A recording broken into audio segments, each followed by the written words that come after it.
शिवजी के कानों में पड़े हुए ये दो जो सर्प हैं, पद्म और पिंगल, ये दोनों सर्प ऐसे सर्प हैं जो अपने ही अपनों से कष्ट भोगा है जी। भाइयों ने कष्ट दिया, परिवार ने कष्ट दिया, नातों ने कष्ट दिया, रिश्तों ने कष्ट दिया। यहाँ तक पद्म और पिंगल ये दो सर्प एक ऐसे हैं जिनको परिवार के लोगों ने ले जाकर एक अग्नि के अंदर भी छोड़ दिया।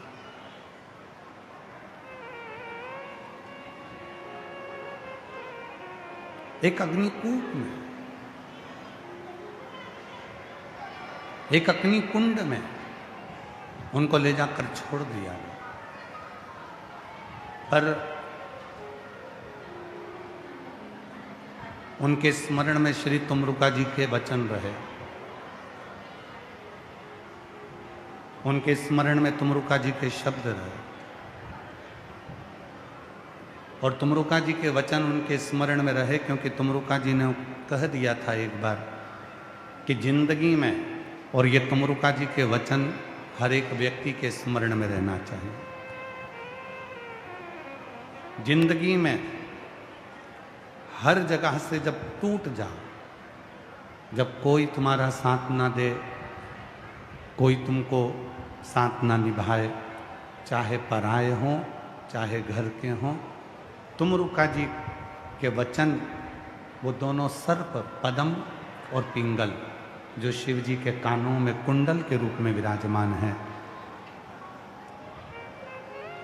तुमरुका जी के वचन उनके स्मरण में आ गए जब उनको ले जाकर अग्नि के कुंड में पटका,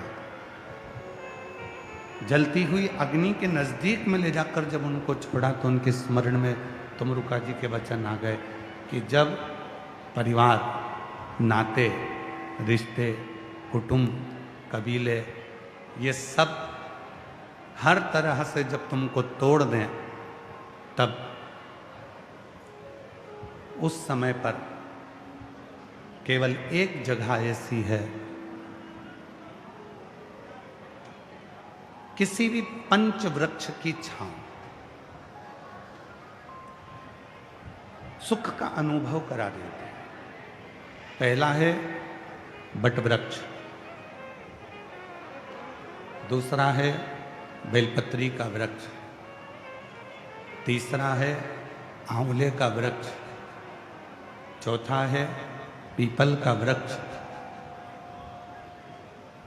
और 5वें नंबर पर है शमी का वृक्ष। शमी,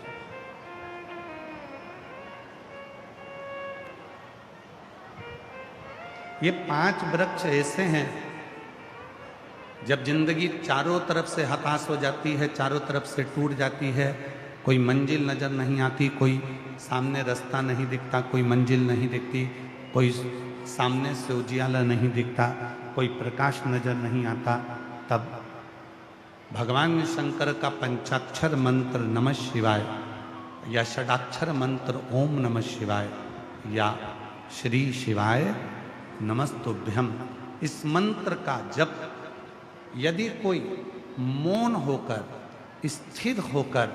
इन 5 वृक्ष में से किसी भी एक वृक्ष की छांव में बैठकर कुछ देर का जप प्रदोष काल का यदि वो कर लेता है तो उसको उसकी मंजिल मिलती ही मिलती है, उसको उसका मार्ग मिलता है। आप बेलपत्र की छांव में चले गए, आप बट वृक्ष की छांव में चले गए, आप पीपल के वृक्ष की छांव में चले गए, आप शमी वृक्ष की छांव में चले गए, आप आंवले के वृक्ष की छांव में चले गए, वहाँ बैठकर जो तप है, वहाँ बैठकर जो साधना है, वहाँ बैठकर जो जप है, वहाँ बैठकर जो आराधना है, वहाँ बैठकर जो तप किया जाता है, साधना की जाती है, उसका फल मिलता जरूर, वो प्राप्त जरूर होता। और ये दोनों जो सर्प हैं, ये दोनों सर्पों को तुमरुका जी के वचन स्मरण में आ गए और तुमरुका जी के वचन दोनों के स्मरण में आए कि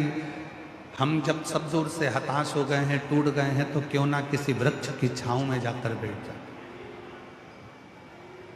शिव जी के कानों में पड़े हुए ये दोनों सर्प ऐसे ही शंकर जी के कानों में नहीं पहुंचे।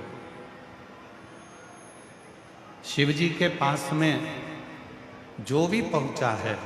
वो बहुत टूटने के बाद, बहुत कष्ट भोगने के बाद, बहुत परेशान होने के बाद आखिरी में अगर पहुंचा तो शिव की शरण में गया और शंकर जी ने उसको संभाल लिया। शिव